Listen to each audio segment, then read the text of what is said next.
Welcome to ZIDUBE Media. If you're new to this channel, please subscribe. Don't forget to like, comment and share. Here's a new video for today. Enjoy.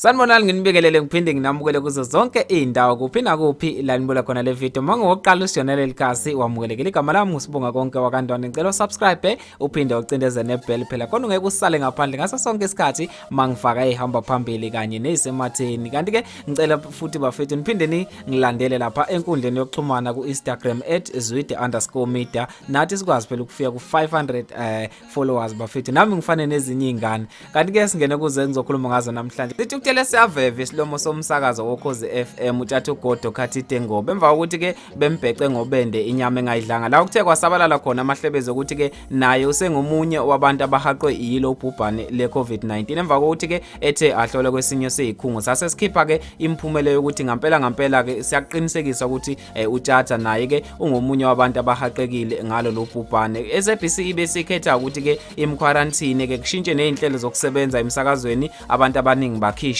kwasetshenziswa ezinye izinhlelo zokusakaza abantu ke bebengasakazele station zokusakaza esizinze endaweni yaseThekwini kanti ke naye uTSHATHA ubese kuqinisekisa ke lokho osukwini la isolation uthi ngampela ke uhambile wayohlolwa waseke etshelwa ukuthi ngampela naye uhaqekile kodwa ke base bekhetha ukuthi bamquarantine abantu ke emva ukuza lezo ndaba baphatheke kabi kakhulu base ke bedlulisa amazwi enduduzo kuyo uTSHATHA besho ukuthi ke sengathi engalulama ngokusheshsha eze angalahli ithemba uzoba ngcono bayamthanda kanti ke kuthe kusenjalo kwavele kwenzeka ingwiji gwebe into ke ebadide kakhulu abanye abantu futhi ke bangayikholwa mayisifika emadlebeni abo indaba zokuthi ke kahle kwenzeke iphutha esikhungweni emshinini bebeyisebenzisa ngenkathi behlola yena uTSHATHA kahle uTSHATHA akanalo ubhubhane baxolisa kakhulu ngephutha elithe lenzeke emshinini kanti ke uTSHATHA ubese ehambe lapha enkundleni yokuxhumana ku Instagram eyobhala ezwakalisa ukungaphatheki kahle kwakhe ethi ke bashola ngomlomo wabo abesikhungu engihlolele kuso iCovid-19 bathi ke benze iphutha banginike imiphumela okungiyo bathini ke ngomonakalo ongaka bawenzile bengibheca ngibe ngingenalutho waseke efaka ama emoji atshengisa ukucasuka kakhulu kanti ke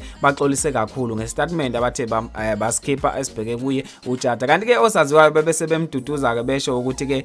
sengathi ke engaxola njengoba ke amaphutha ayenzeka noma kuphi kanti ke mahlabela phambili kubeka ukuthi izithandani ezake zabasematheni ngonyaka ophelile ezavela uhlelweni iMoja Love siyacela kanye noThando Dlamuka ngokubopha ifindo lika Sofa Silahlane zineminyaka ewu16 nje vo ZIDUBE ezashiya ekhaya emva ukuthi ke usiyacela kubeka ukuthi akazwananga nobaba wakhe kanti ke kuthiwa ke baDUBE baya kaMalume kasiyacela ubaba wakhe uthe mayibuzwa bamaphephandaba waziphika ke lezo nzolo ukuthi cha akusilo iqiniso kanti ke kuthiwa makufonela umalume wakhe uvumile ukuthi ngampela usiyacela akazwene noyise kanti ke akafunanga kokudala ukuthi kungani kanti ke ubaba wakhe uvele wathi nje bazihambele njengoba ke kuyicorona bayovakasha makuphela icorona bazobe sebebuye ekhaya kanti ke naye usiyacela kuthiwa makukhulunywa naye akafunanga ukudala ukuthi ke kungani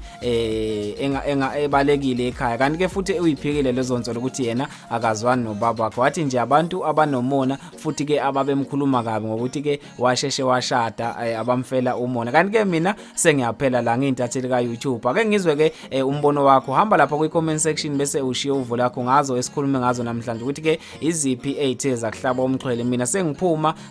kanje asivele siqede ke khona ku comment section mina ke ngiyayiqopha lezo zawuphinde ungibambe ke futhi evidweni elandelayo ngesikhathi esifanayo ngithi ke nazoke